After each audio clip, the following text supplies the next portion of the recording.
My name is Walter Hayes. I'm 48 years old, and until recently, I was the lead systems architect at Crestwood Technologies for 19 years.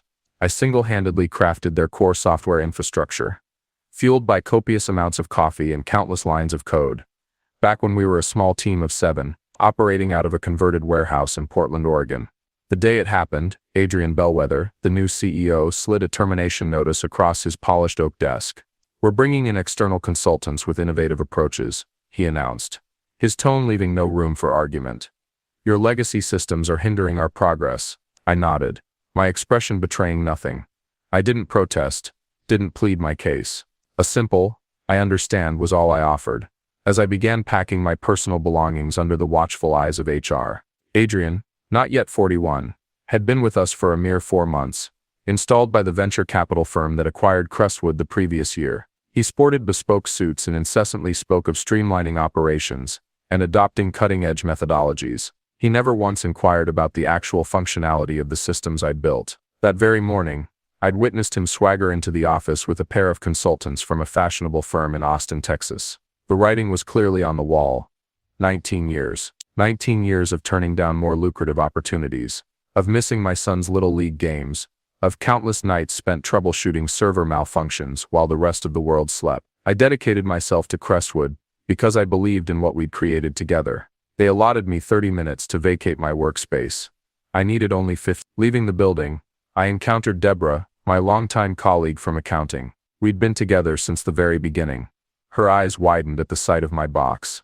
"Walter, what's going on?" she asked, her voice laced with concern. "Time for a fresh perspective," I replied quietly. The security guard, Michael, a fine young man whose father and I often shared fishing trips, accompanied me to the exit, his gaze fixed on the ground. "I'm truly sorry, Mr. Hayes. It's not your fault," he mumbled. The drive home was silent.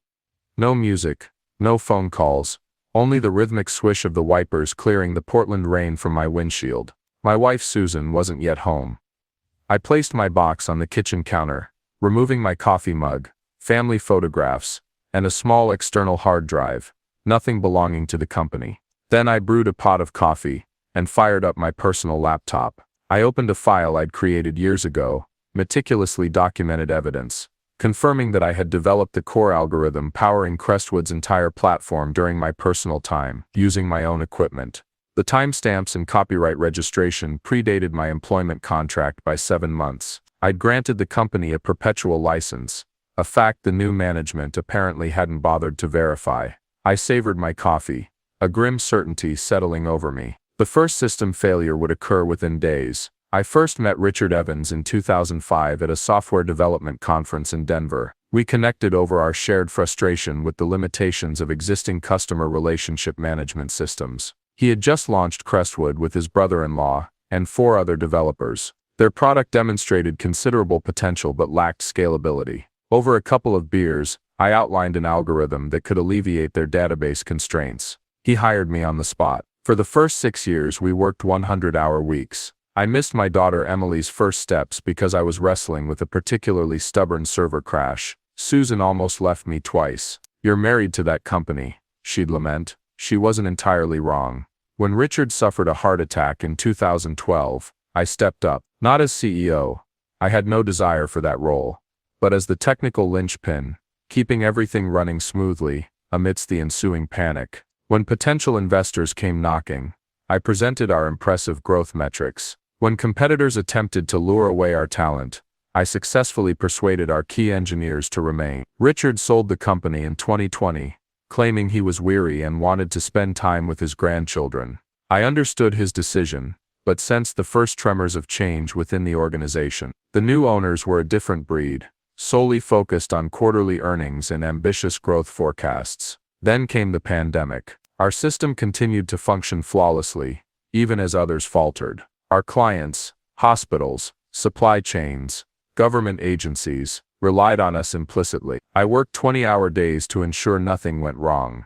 The board awarded me a commemorative plaque and a substantial bonus, gestures appreciated but ultimately hollow. Last year another acquisition occurred, this time orchestrated by a private equity firm. They appointed Adrian Bellwether as CEO. 2 weeks into his tenure, He canceled our yearly developer retreat, dismissing it as an unnecessary expense, despite its cost being less than his own signing bonus. 3 weeks later, he reorganized the engineering team without consulting me, bringing in his Yale classmates as strategic consultants. A month ago, he labeled me as old-fashioned during a management meeting, insisting that we needed a complete overhaul of our approach. I anticipated this outcome, but remained steadfast, maintaining the seamless operation of the systems. Susan noticed my growing unease. "They're pushing you out, aren't they?"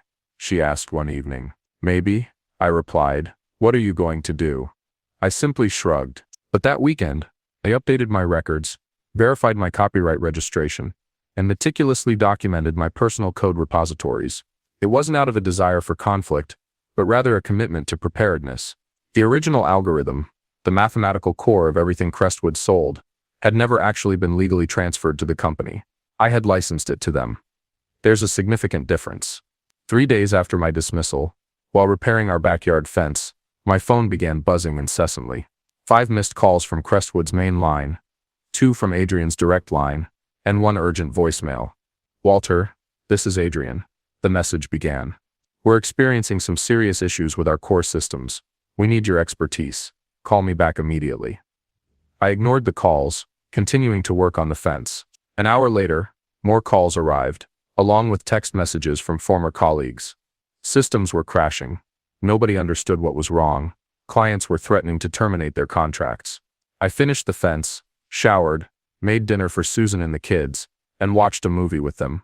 My phone remained switched off. The following morning, I received an email from Adrian, labeled Urgent Consulting Opportunity. He offered me $350 an hour to help resolve the transition issues, making no mention of my dismissal 3 days prior. I politely declined. By noon, Crestwood's legal team contacted me, citing proprietary technology and employee obligations. I forwarded their correspondence to my lawyer, without comment. My lawyer called back an hour later, chuckling. "They clearly haven't reviewed your original contracts," he stated. "The algorithm's copyright is registered to you personally. You granted them a license that explicitly prohibits modifications without your written consent. You're completely exonerated." The full weight of the situation crashed down on me.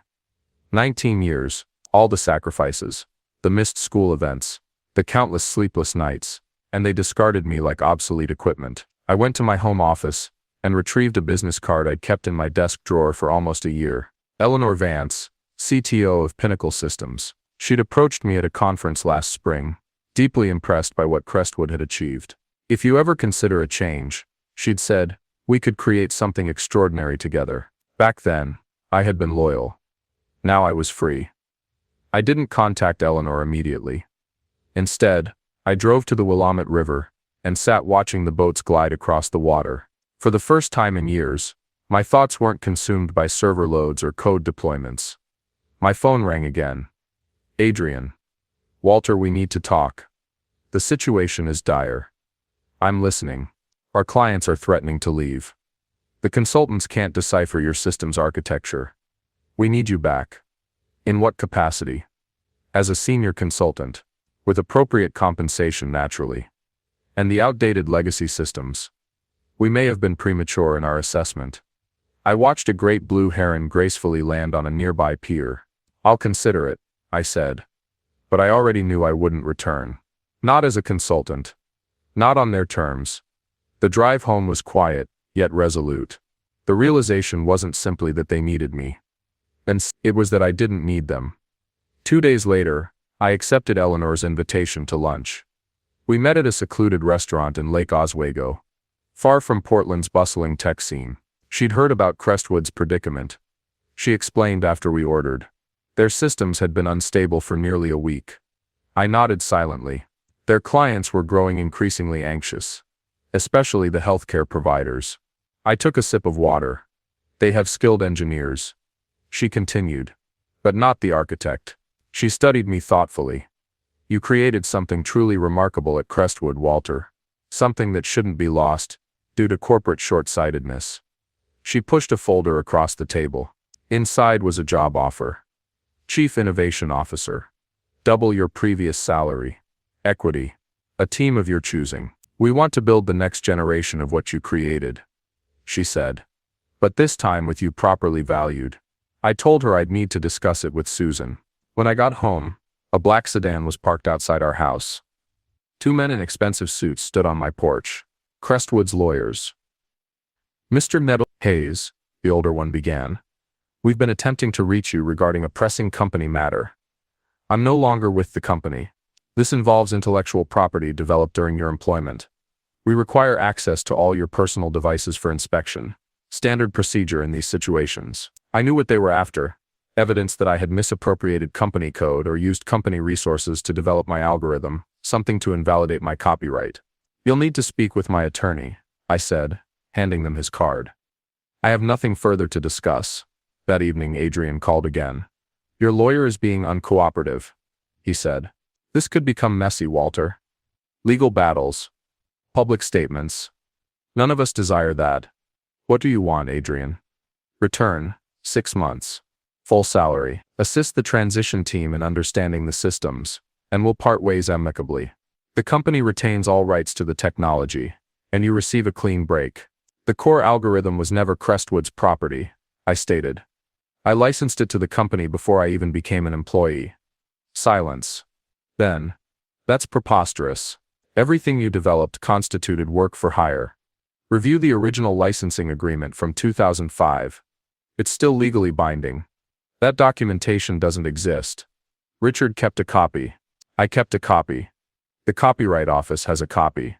Richard, more silence. We'll need to verify that claim, he finally said. His voice strained. Take your time. The next day, they revoked access for all my former team members while the consultants attempted a system rebuild.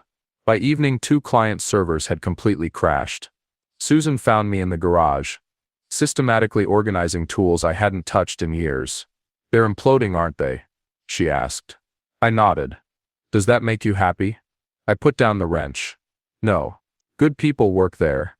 They don't deserve this. Neither did you, she said softly.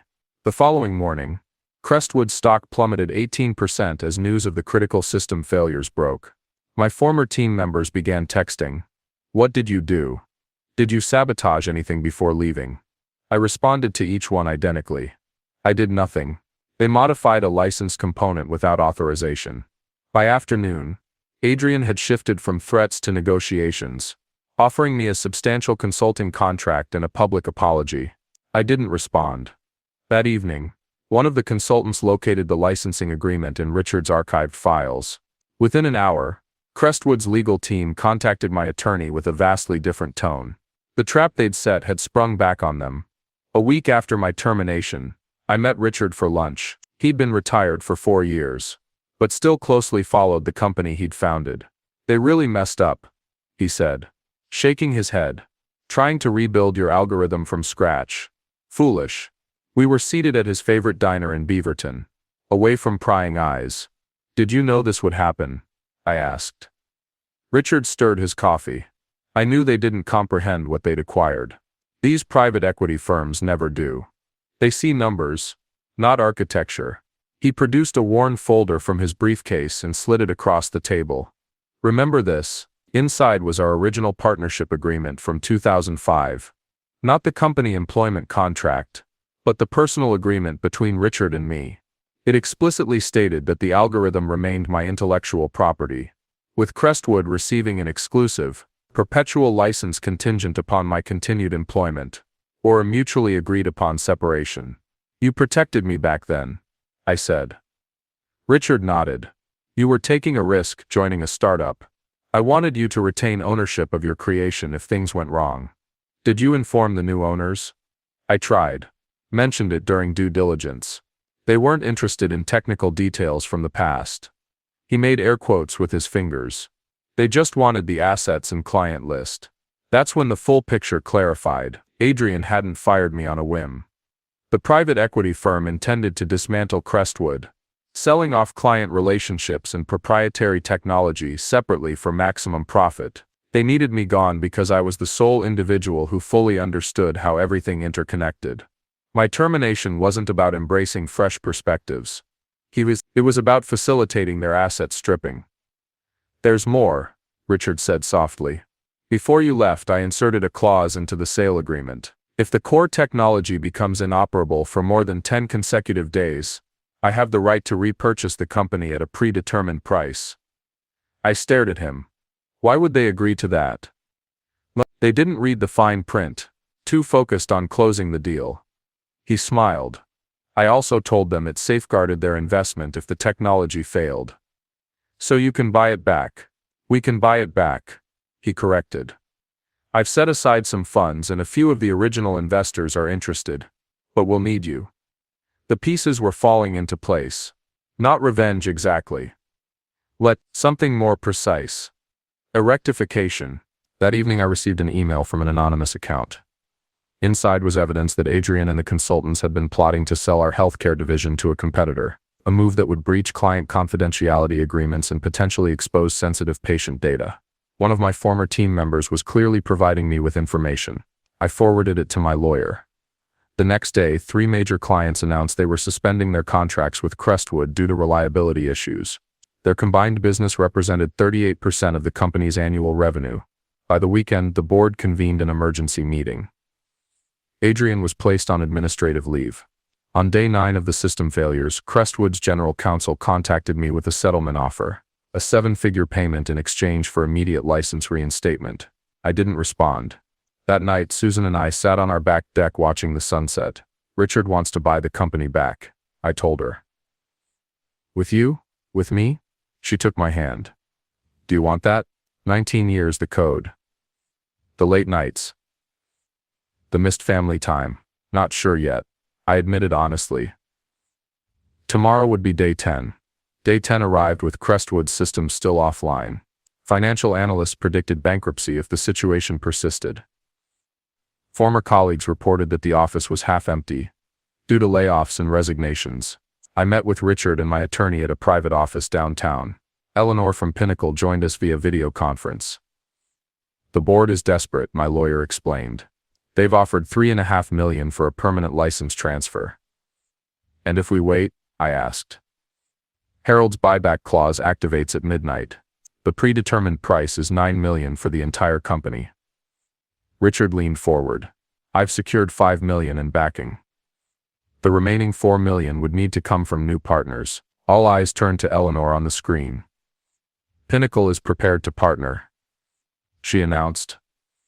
$4 million for a 40% stake, contingent on Walter joining as CTO with commensurate equity. I hadn't anticipated this development.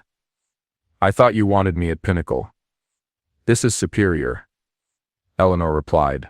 You'd be rebuilding something meaningful to you, with the appropriate team and support, and our companies could develop mutually beneficial joint ventures. My mind raced through the possibilities. Reclaiming Crestwood would mean saving jobs, safeguarding client relationships built over decades, and continuing work I deeply believed in. There's one more detail, I said. The current employees, many remained loyal despite everything. They deserve protection. Agreed, Richard stated. No layoffs for at least 6 months and an employee ownership scheme. I nodded. Then I'm in. We spent the day preparing the necessary documentation. My lawyer drafted the license transfer agreement with specific conditions. Richard contacted board members with whom he'd previously worked, explaining the situation. Eleanor prepared the partnership terms. At 5 p.m. Bull submitted formal notice of Richard's intent to exercise his buyback option. At 6 p.m., Adrian called. Panic was palpable in his voice. Walter, whatever you're being offered, we'll double it. Just fix the systems today.